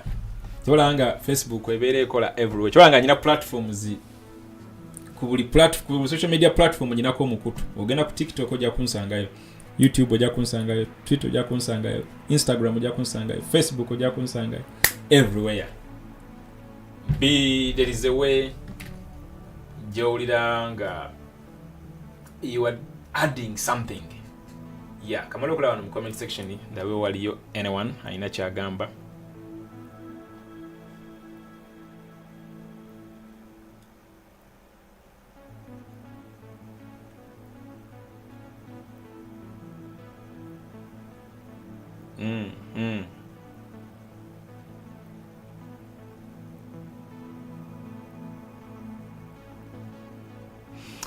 Ibrahim Lincoln Ogament JB, I want you to take us through the demography of Uganda's voters because Mpuga thinks the electorate of the past is the same. Please, he needs a lesson about the new trend of electorate. Now, the generation of Mpuga, you guys, let me tell you one thing. Waliwo ekintu maybe kimutalengedde. Kyolanga nowe kitiibwa Katikkiro ensonga ya Kabaka teyagitaddeko nnyo ggumba mu message ya Easter. Kuba muntu omu yekayika yajogeddeko ow'ekitiibwa mulwanya mulise mwogerere. Naye njagala okimanye nti nno eno generation y'abaana abasajja tulabyeko tegenda kuddamu kubeera credible n'omulundi n'ogumu olw'ensonga ffe omujiji guno oguli below the age of 35, which is a constituency of 85% of 47 million. Eyo si age bracket ya Bampuga. Bampuga baga mu age bracket yemu ne muhozi. Bebo category yo. Population yabwe eringa ndoza nga 15%. Yeah. Like that is 35 and above.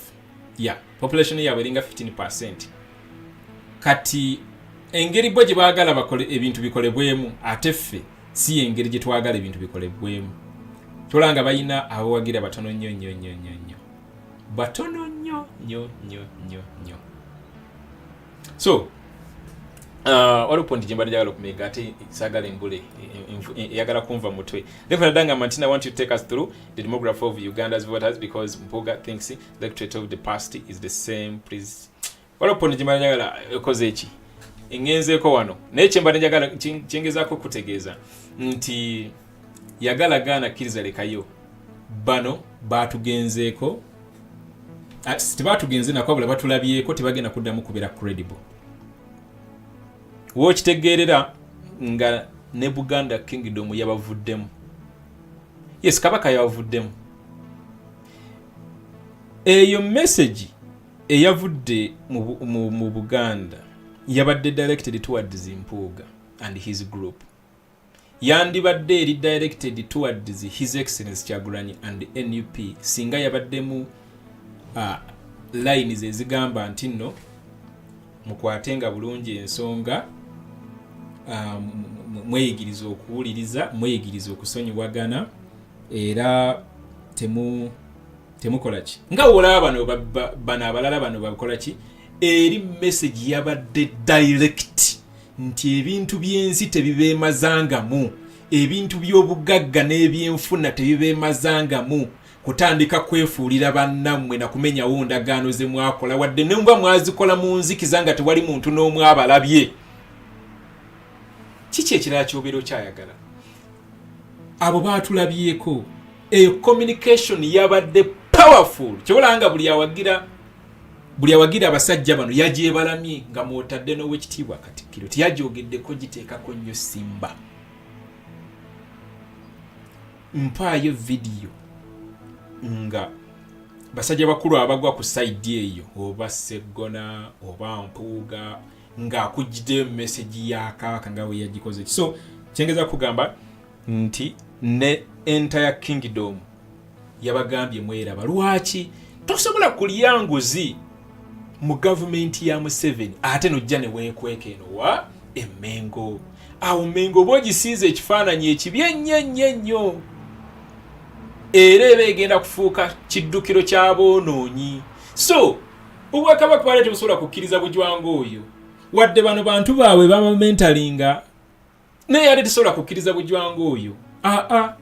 Oyo Bujwanga yate tesobola mukkiriza n'omulundi n'ogumu. Tewali institution n'emu esobola kukkiriza mubbi ajjaaji ekwekemu bwe bakola eri ebikolobero babbe. Sseggona yagamba nti the 500 million that was given to Mpuuga is not the issue. Actually, even if you gave Mpuuga 1 billion and you gave the other commissioners 1 billion, that's not the money that would make Uganda bankrupt and all that kind of thing. Omusajja ngamba ono musajja gwe mbadde bulinaku ndaba ng'ayogera ebintu ebirimu ku magezi ng'olaba byafuluma mu kamwa tebitegeerekeka. Kyolanga nabagambye wali nga ntandika nti ekitiibwa kyeyolekera mu bintu bingi. Engeri gy'olireetingamu n'abantu abakwetoolodde, abakumanyi, b'omanyi ne b'otamanyi, ebikolwa byo wamu n'ebigambo ebikufuluma mu kamwa kyekidifininga ebitiibwa byo. Si kwambala bwambazi makooti. Sobola wano kusabula essuuti gwe n'ogamba abajja byono bulira nga tumulengera mbisaatisaati ate kana akasuuti akajjeewa. Sobola osabula wano essuuti nange n'otandika okumpita ow'ebitiibwa. So it's not about the attire, it's not about the suit, it's not about the perfume, it's not about the haircut, it's not about the walking style. No, it's about ebigambo bikufuluma mu kamwa, ebikolwa byo n'engeri gy'olireetingamu n'abantu abakwetoolodde b'omanyi ne b'otamanyi. Yeah, those few bisobola okudefininga whether oli wa kitiibwa oba toli wa kitiibwa. So obwakabaka nabwo tebusobola kwesembereza bali banguzi wadde nti ate mu bo waliyo bakwano be nga baga mwana wayokyeza naye ate oli kyali wange wakati tukikoze tutya. Anyway, sina ngeri nyengenda kuvaamu katuuka oba ekijja kijje batuvume ffenna naye sigenda kuvaamu oba walidde olya you know. So obwakabaka babaga temujja kwekeeka eno waffe nedda tetujja bikkiriza mugende ne bubanaabira mu ngalo. Ekyo kiwandiiko kyabadde ky'amaanyi nnyo, kyabadde kikomera ddala omusumali olw'ensonga obwakabaka bukimanyi bulungi nti no generation si yegenda okusembayo. Bubaddewo okumala emyaka 7. Kiwulikika kitya nti nno mu nsi Uganda we baakwata deputy president w'ebiseera ebyo yali ku kifo kya leader of opposition ate nga ye deputy president wa Uganda, ye deputy president wa region ya Buganda, we bamukwatanga yeegabidde miliyoni 5 ez'omusolo ng'ate azeegabidde myezi 6 ng'ali mu office. Yagenda ne yeekweka emmengo ne bamwaniriza bulungi. Kyandibulikise kitya? Tulowooza nti bo basiru. Alright guys, sigenda kusuukako wano, tujja kuba tuddamu lunaku lujja kuba rancha oba the next, naye nga mwebale kubeerako, mwebale kufollowinga nsonga za Uganda ezigenda maaso, naye above all mwebale kwagala nsi yammwe kuba nsi bambagamba nti wano togenda sangawo bya mpiira, togenda sangawo comedy nti ngenda kunyumiza ku bakibiki, naye weefiriza akadde ne weefiriza data nojja ensonga zino tuzikupaganyako ebirowoozo mu comment section awo ntera obbalengera bulungi ng'ensonga ya muwanyisiganya ebirowoozo kizzaamu amaanyi. Nange kennyini kamwa koogera nange nziramu amaanyi ne ngamba n'enkya kankomewo tubyogere. Naye nga above all tugeza n'oggwamu amaanyi ku byogenda mu maaso. Tuli ku kkubo tukuvu ate tuli ku kkubo ttuufu. So compare video n'ekigalo oba tonabaggiwa ate era osooka oginsharingire ku muntu omulala oba nga tonabakikola such that n'abantu abala bakola ki message bagifuna loud and clear.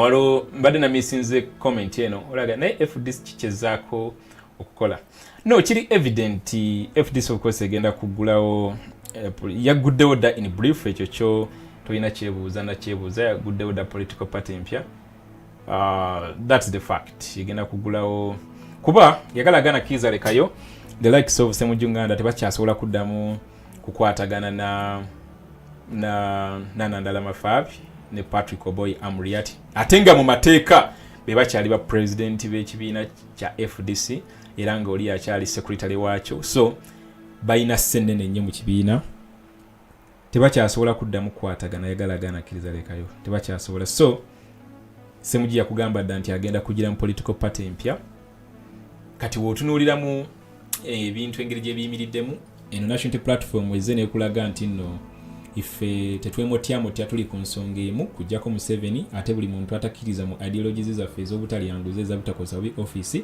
kaput olabye ddala nga bano bo engeri opposition gye baali nti baali bagufuula mulimu kulyamu buli tebasobola kuweta koona kujja eno mu FDC mu NUP kizibu era tulowooza nti sajja nga Ssemujju basobola okujja nebiyunga ku NUP no tebasobola bagenda creating political party mpya era kyobolanga Besigye ali mu kubayisaamu gaali in the pretext of okubebuuzaako naye nga baguddewo dda kati bano Bampuuga Nsegona Abedi Bwanika bayina kye baagala okukolera kye bakola mu FDC that is the NUP block era kyobolaba nga n'abantu abamu batandise okikumamu omuliro ate nga tekyetaagisa nabadde mpuliriza ow'ekitiibwa Katikkiro bwe yabadde ayogerako eri Banamuli yagambye nti ab'ebyobufuzi bangi bayise emmengo okugula emijoozi banange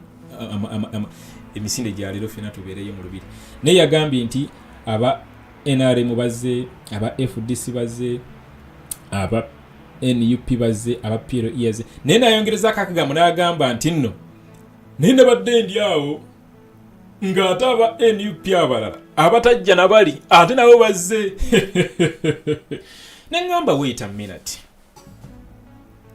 ki kibasindika of course just it is a testament nti waliwo NUP block era ng'erimu abo basajja bakulu beyabeera nabo mu kafugo so kati let's see how things are going to unfold naye ffe ng'aba national platform faba omanyi nabagamba this is a revolutionary party it's not a usual over these common usual political parties no this is a party or a platform that metamorphosed from a movement of which the two are still batambula bulungi people power and the NUP that's why within split seconds as in within 2 months it had garnered a lots of support country across the entire country and of course even beyond so it is a revolutionary party and revolutionary parties tezibeeramu bujwangono tezibeeramu game zizino kyobolabanga abantu basajja bakulu kibabeeredde kizibu nnyo ideologies zaabwe kupenetrating to the constituency ezaba NUP because in revolutionary political parties the leaders have to first seek permission from the people which is not the case for the other parties like the NRM bobe kolera nga ebagala naye kati wano Kyagulanyi tasobola kukola kintu sebo bantu kibatayagala n'obufootya asooka NUP so that's the difference so oyinza okubeeramu ne fear nti wayinza okubeerawo ka simanyi ka NUP block no kayinza okubeerawo mu mind zaabwe abaana nga basabula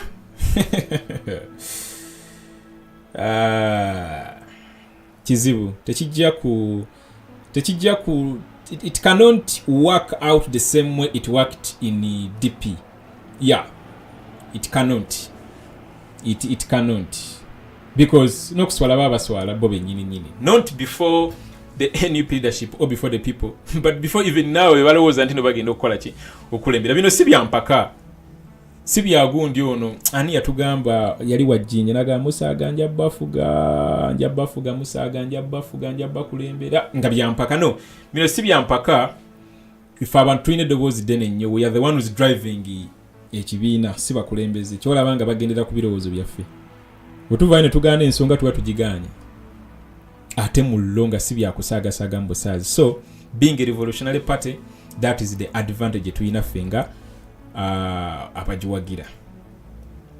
Naye nga gwe suubira bali ba political opportunists and abafuula opposition okubeera nga bagiryambuli okwekolamu akakundi era bagendagenderamu akakundi, because for them this is about money. If it wasn't about money, we wouldn't be here discussing about million ebitana and all that kind of thing, no. But simply because for them it's about money, that's why they can do this. Yeah. All right guys, tujja kujanga wali omuntu ayimulala ine ekibuuzo ekirala.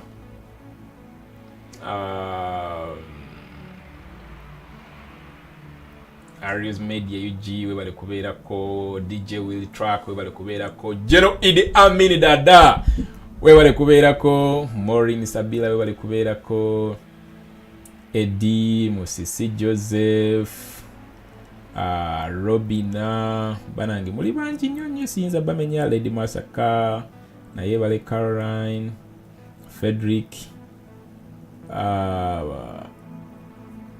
Wamboya, Bilali. Erinnya eryo lisoundinga okubeera nga liva mu gundi eno mu Wamboya. Lisoundinga okubeera nga liva mu Mbale. Yeah, lisoundinga okubeera nga liva Mbale. Mbale yo nagikolako lumu kaki ka documentary ndijja wano lumu nenkabalagako. I was profiling some of the cultures mu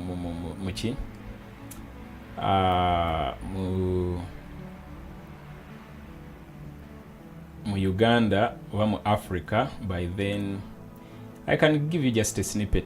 Tribe is the Bamasaba tribe of eastern Uganda, a tribe that practices the Imbalu, an initiation from a boy into a man by slicing off your foreskin in public. The ritual is called Imbalu. Imbalu is literally a circumcision ritual that initiates boys into men. The foreskin of young men is sliced off in public with thousands of people, foreign and local, watching. Si kye kyatulese ndikabalaga next time. Kali very interesting. Nali nkola ku nali profiling a tribes ezimu. Abana babakagadde mujja kunsindikira message mbawe link. Kali yo ku YouTube, don't worry. I mean, don't expect to find it there. Naye erinnya eryo wendisomye Wamboya. Lisounding okubeera nga liva mu that side. Yes, we wale kubeerako Ibrahim, Maria, Nakabuye. Yeah, guys, musule bulungi, mweraba, tujja kuba tuddamu. Bye bye. Kambalekera akadodi.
musuubiza